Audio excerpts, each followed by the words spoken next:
Hello. Welcome once again to this series of reflections. And by the way, if you have been watching these series until now, yes, I have sprained my wrist, so there's no need to get distracted from now on. This is number 3 in the current series, and we put it under the title of Crossing the Threshold. Those of you who are joining us for the first time, just a reminder, these are not lectures. Simply, I'm sharing a few thoughts, questions that have arisen for me out of today's world situation, the very familiar crises that we as a human family are facing. And sharing these reflections in the hope that that will help you to take time to sit back and make your own reflection on where we're living, how we're living, the journey through space-time. And to ask yourself the questions that need to be asked and find for yourself the only answers that will give you an impulse to effective response, action, change. So, shalom, let's get going. Globalization. A very familiar word. We're all used to it, it's part of our everyday language. What does it really mean? Well, for many of us, it means, as I experienced recently, that I had a box of tissues here in Austria, in Europe. But when I read the information on the back of the box, I discovered the tissues had actually been made in China. The wood pulp had been prepared there, sent over to Philadelphia in North America, where it had been folded and prepared and packaged, then sold to Mexico, where I happened to buy it, to bring back to Austria to blow my nose. Is this globalization? We're used to the commercial aspect of that word, or even the communications aspect, no? I'm standing next to somebody in the airport in London, and he's having a business conference with his company in Perth, Australia. And a friend of mine in Anchorage, in Alaska, huddled up in the cold in blankets, is talking, chatting with a friend via Skype who's lounging on the beach in Perth, Australia. Is this what we mean by globalization? No, that's the fallout, some of the basic effects. Globalization. Let's stand back from it. We,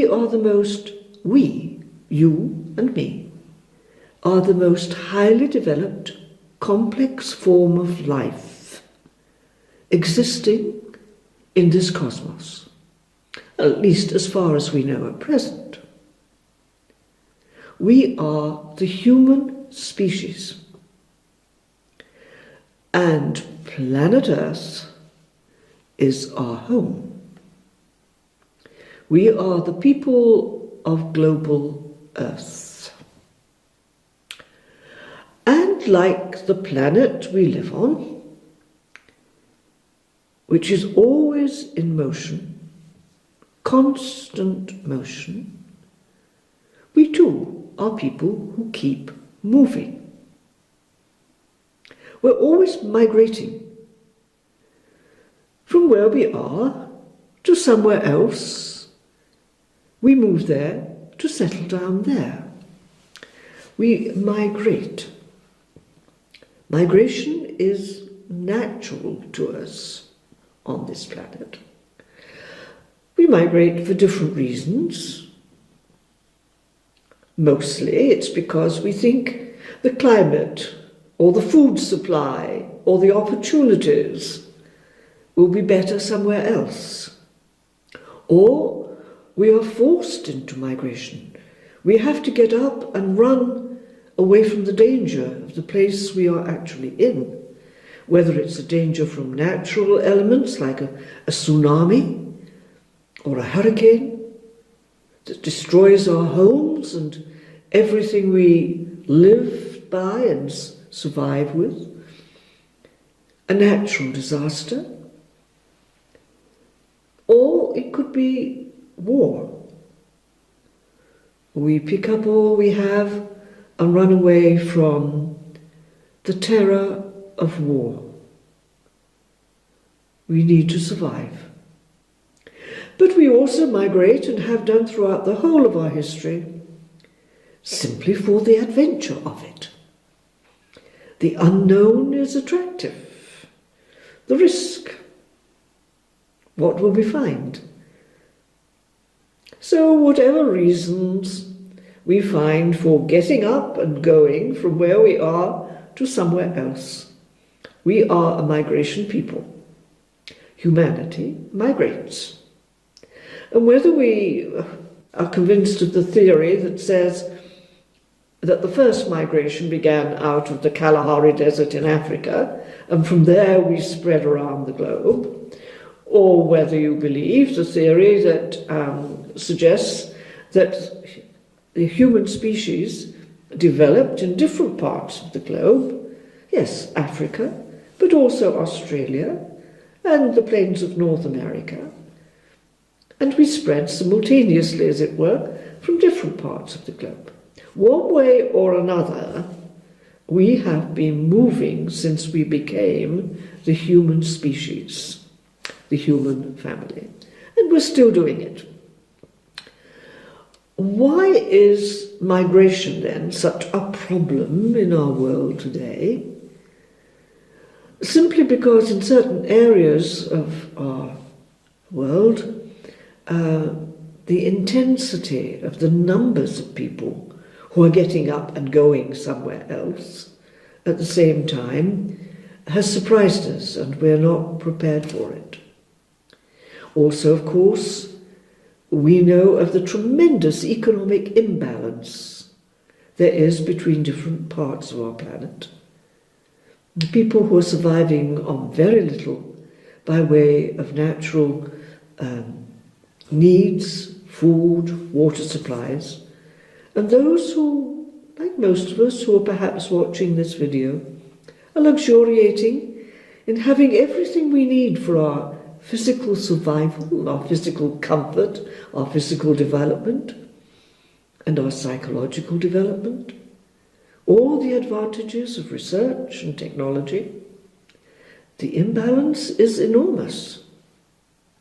And so when people migrate from very little to the overabundant,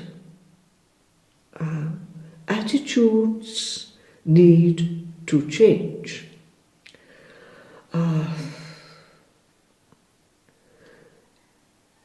Attitudes?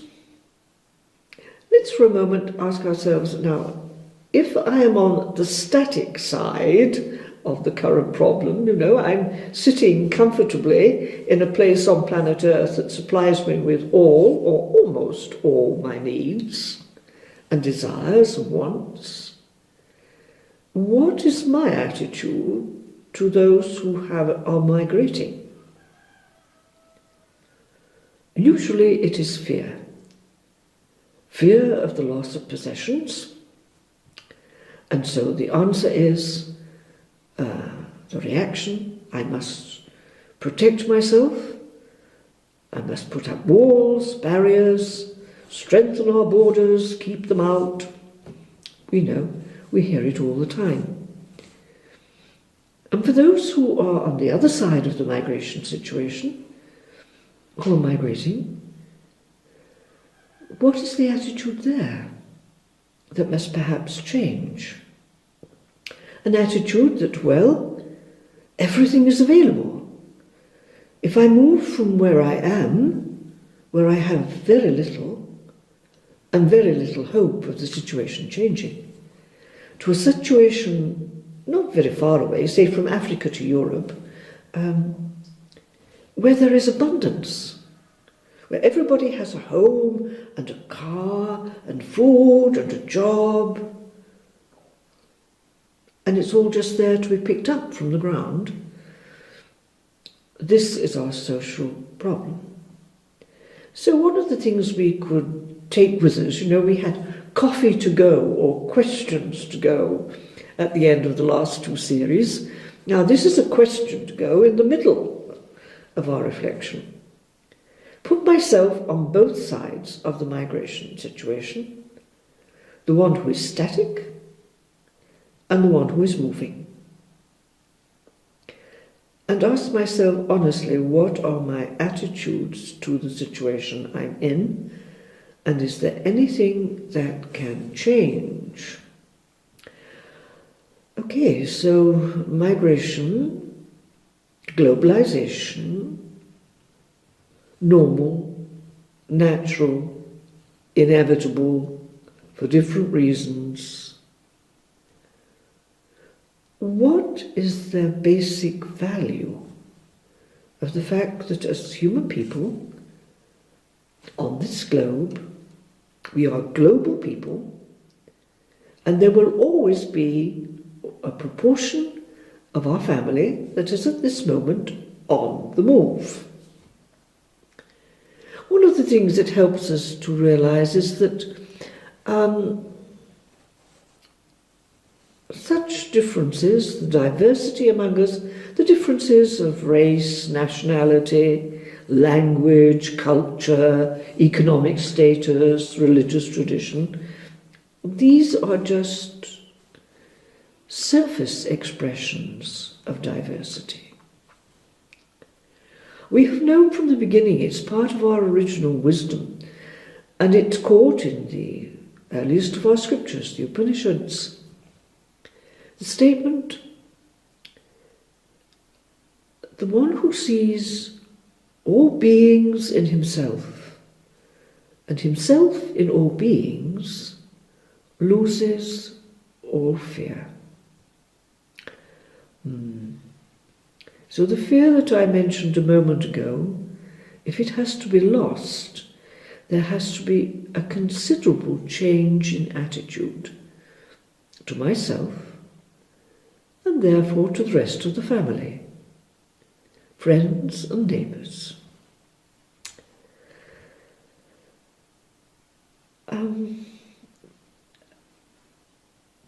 We know it is not easy to have these changes of attitudes, but we do sometimes try.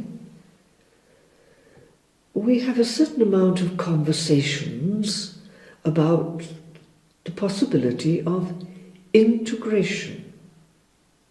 So we discover that there are all these aspects of our diverse family, but they have to live together constantly in a new way. Integration. It only happens when both sides of the moving static divide are willing to let it happen, are open to changing their attitudes to the situation. Otherwise, a simple movement of one culture into another culture doesn't really bring integration.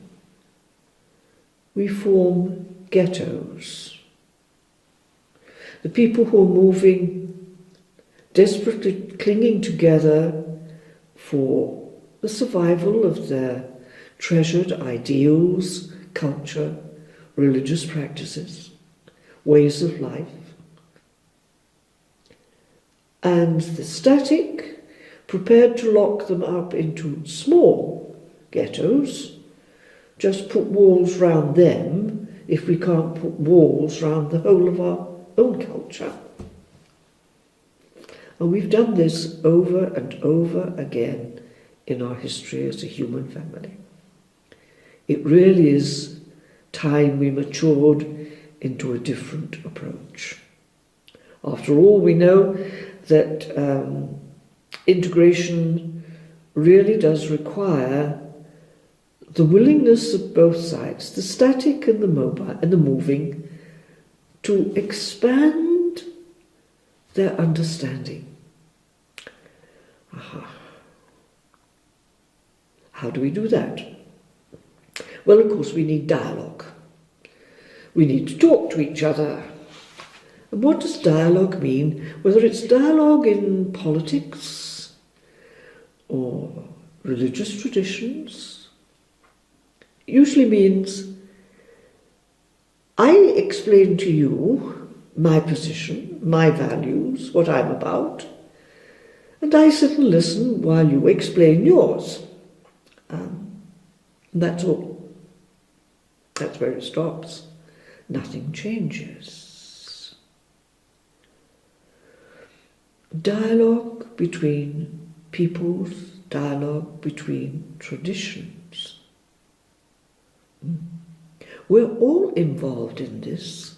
Nobody is sitting outside the contemporary global movement of migration. We're having to wake up now to the fact that each individual on planet Earth, each human being, is part of the global family. We are global people. And there will always be a section, like our globe, that is moving, changing. We're not trying to simply merge everything until no culture has any particular value, but to hold the values of all the cultures, the best values of the family, as a common inheritance. You know? And I can feel some of you are saying, oh, this is all very well for those who are involved, in interfaith dialogue or cross-cultural dialogue, and it doesn't enter my life at all. Well, it does, because globalization enters my life. I am a global person, and we're all waking up to the fact. When we move physically, we move as a whole person. We move psychologically as well. Our desires and our ideas and our emotions. Let's just take the interaction of people of different faiths. So people of a different culture and a different faith tradition, basically, have moved into where you are. Or you, we can always do it in reverse, or you have moved into somebody else's living space, where they have a different culture and a different religious tradition. It does take an effort. It takes much more than just learning about the other, or one group learning the language of the other. If I learn German, you must learn Arabic. Come on. It has to go both ways. Willingness to change, openness to the diversity, holding what is precious of both as a common inheritance. But bringing it down from the ideals to the grassroots, what can it really mean? Well, this is where we go into everyday parables, stories of everyday life. A few years ago, I was visiting a mosque in Germany. Yes, a mosque in Germany, with a friend who was doing this for the first time. And she knew, of course, that about the value for the Muslim community, that when they are at prayer, they're there in solidarity with each other. And therefore, they sit close together, side by side, shoulder to shoulder. Very different from what we very often see in perhaps Christian churches, big churches, where somebody is in the front row and somebody's in the back bench and somebody's hiding behind a statue somewhere else. No. There is a sense of, if you go to pray in the mosque, you are there together. And so my friend settled herself down to pray, and a woman came in and sat next to her, smiled, and moved up and rubbed her shoulder against hers. My friend took it as, well, she wants me to move along and make more space, so she smiled and moved along. At which point the other woman didn't quite smile, but got up and moved along too. And, it was, yes, very, very simple interfaith dialogue. Another one that is, yes, this really is a true story, and I can't resist telling it to you because it brings this need to face our global humanity at a very ordinary, everyday situation, in an everyday situation. Sheila was a North Country woman living in the Midlands of England. She was a type, down to earth, no business, no nonsense, speaking the truth, expecting people to work hard, stand up for what they stood for, and having very strong principles regarding politics and religion. So, Sheila was a Catholic. But a large number of people of the Muslim tradition had moved into her area. Of course, she had nothing to do with Muslims. Those people, those Muslims, she needed nothing to do with them. She had her Catholic church down the road, and that's all she needed. It could have been in reverse. It could have been the Muslim community with a Catholic moving into the area, but this is as this was. So we'll take the story as it was. Sheila went backward and forwards about her daily work, no nonsense, get on with it, until eventually somebody managed to persuade her that she had to begin to open up a little and recognize the people of this different tradition and culture who had moved into her space. So, plucking up all her courage, she wondered what she could do. Now, on the way to the market she went to several times a week, some Muslim man, stranger, had set up a grocery store. And he had all his greengrocery outside on sale. Sheila walked past it several times, looking at the vegetables and wondering if she dare risk buying Muslim vegetables. And one day she had the courage. The potatoes looked all right. Well, you can't do much to a potato, can you? So she decided to buy her first kilo of Muslim potatoes. And lo and behold, they were perfectly normal. In fact, they tasted quite good. So, thinking she had made an enormous progress and added greatly to the world's peace, Sheila continued to buy her kilo of Muslim potatoes. Her 1 kilo of Muslim potatoes bought every week took her into some basic conversation with the man who sold them to her. And they actually began to smile at each other and share a joke or two about the local politicians and so on. Then a problem broke out. There were some riots and some protest movement in the area against the presence of the Muslim people there. Life was getting a little more unfriendly, unpleasant to live there. So when Sheila went down to buy her potatoes, the man who sold them to her didn't look up, didn't smile, didn't exchange even a few words with her. It distressed her, but she didn't know what to do about it. She went home, thought about it, prayed about it, and went back to find the man. Now, the man wasn't selling anything outside the shop. He didn't have many customers. So she went inside the shop. He wasn't there. So she called out and then went through the door that led to his own accommodation, his own rooms behind. And he was sitting there. She crossed a threshold. She went in and sat down next to him, and if you forgive me, I'll try and imitate it, and with the local dialect, she said, "Come on, love, what's got your guts?" Which translated into English or Globalish means, "Come on, friend, what is really worrying you?" And he began to tell her.